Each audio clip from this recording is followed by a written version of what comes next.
हरे कृष्णा, राधे राधे, हर हर महादेव। दोस्तों, आपका स्वागत है आपके अपने चैनल राधा कृष्ण लीला में।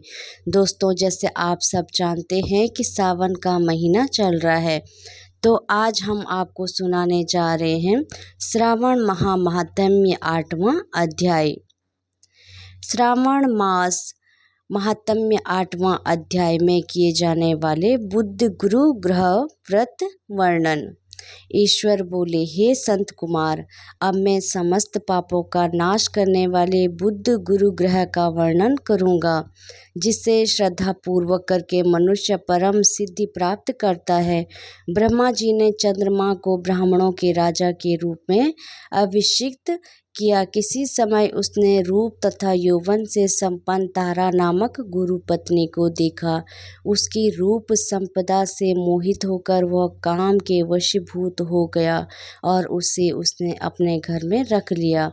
इस प्रकार बहुत दिन बीतने पर उसे बुद्ध नामक एक पुत्र हुआ, जो बुद्धिमान, सौंदर्यशाली तथा सभी शुभ लक्षणों से युक्त था। गुरु बृहस्पति को ज्ञात हुआ कि तारा चंद्रमा के घर में स्थित है। तब उन्होंने चंद्रमा से कहा कि मेरी पत्नी को वापस कर दो। अनेक तरह से समझाने पर भी जब चंद्रमा ने तारा को वापस नहीं दिया, तब बृहस्पति ने देवताओं की सभा में जाकर देवराज इंद्र को यह वृत्तांत बतलाया और कहा, हे शुक्र, आप देवताओं के राजा हैं, अतः अपनी आज्ञा से आप उसे दिलाइए, अन्यथा उस चंद्रमा के द्वारा किया गया पाप आपको ही निस्संदेह लगेगा।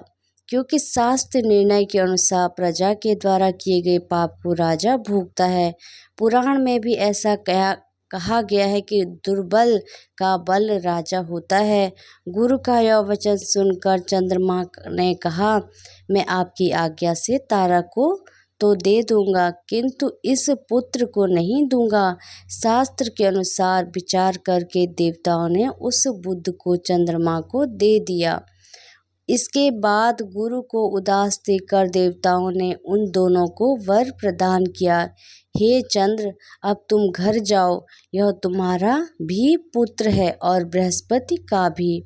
यह तुम्हारा पुत्र ग्रह में प्रतिष्ठित होगा। हे सुराचार्य, आप यह दूसरा भी शुभ वह ग्रहण कीजिए कि जो बुद्धिमान व्यक्ति आप दोनों बुद्ध और गुरु का व्रत मिलाकर करेगा, उसकी संपूर्ण सिद्धि होगी। यह सत्य है, इसमें संदेह नहीं है। शंकर जी के लिए अत्यंत प्रिय इस श्रावण मास के आने पर जो लोग बुधवार तथा बृहस्पतिवार को पूजन व्रत करेंगे, उन्हें सिद्धि प्राप्त होगी। इस व्रत में दही तथा भात का नैवेद्य व्रत सिद्धि में मूल हेतु है। स्थान भेद से आप दोनों की मूर्ति लिखकर पूजन करने से भिन्न भिन्न फल प्राप्त होते हैं। यदि कोई हिंडोले के ऊपरी स्थान पर आप दोनों की मूर्ति लिखकर पूजन करे, तो वह सर्वगुण संपन्न तथा दीर्घ आयु पुत्र प्राप्त करेगा। यदि मनुष्य कोषागार में मूर्ति को लिखकर पूजन करता है, तो उसके कोष बढ़ते हैं और वे कभी क्षय को प्राप्त नहीं होते हैं। इसी प्रकार पाकालय में पूजन करने से पाक वृद्धि और देवालय में पूजन करने से उनकी कृपा प्राप्त होती है। क्षयगार में लिखकर पूजन करने से स्त्री का वियोग कभी नहीं होता है। धान्यगार में लिखकर पूजन करने से धान्य की वृद्धि होती है।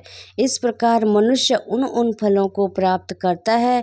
इस प्रकार 7 वर्ष तक करने के बाद उद्यापन करना चाहिए।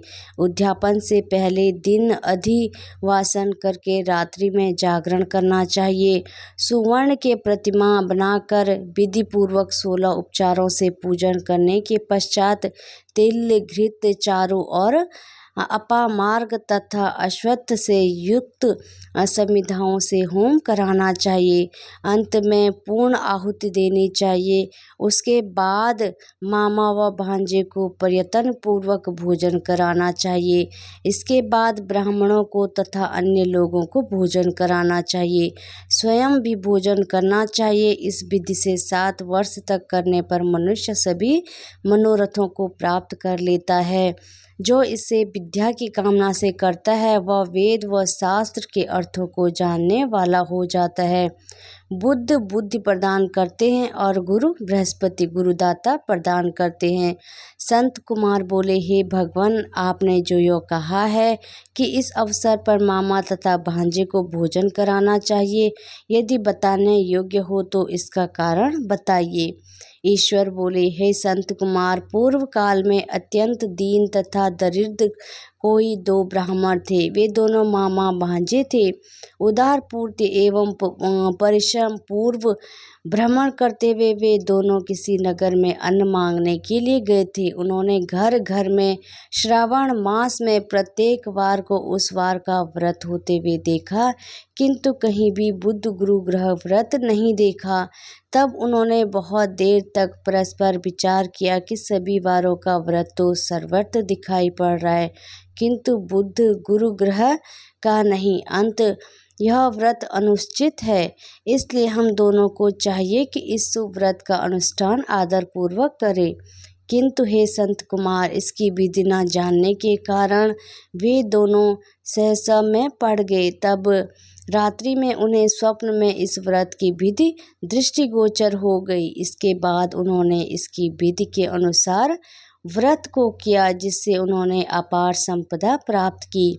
प्रतिदिन उनकी संपत्ति बढ़ने लगी और सभी लोगों को ज्ञात भी हो गया।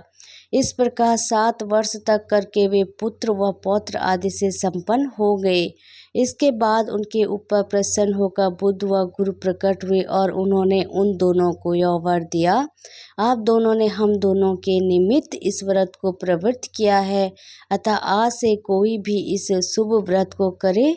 उस व्रत की समाप्ति पर मामा तथा भांजे को प्रयत्न पूर्वक भोजन कराना चाहिए। इस व्रत के प्रभाव से उसे सभी मनोकामनाओं की परम सिद्धि हो जाती है और अंत में चंद्र सूर्य प्रयत्न उसका हमारे लोक में वास होता है। इस प्रकार श्री स्कंद पुराण के अंतर्गत ईश्वर संत कुमार स्वाद में श्रवण मास महत्म्य में बुद्ध गुरु व्रत कथन नामक 8वां अध्ययन पूर्ण हुआ।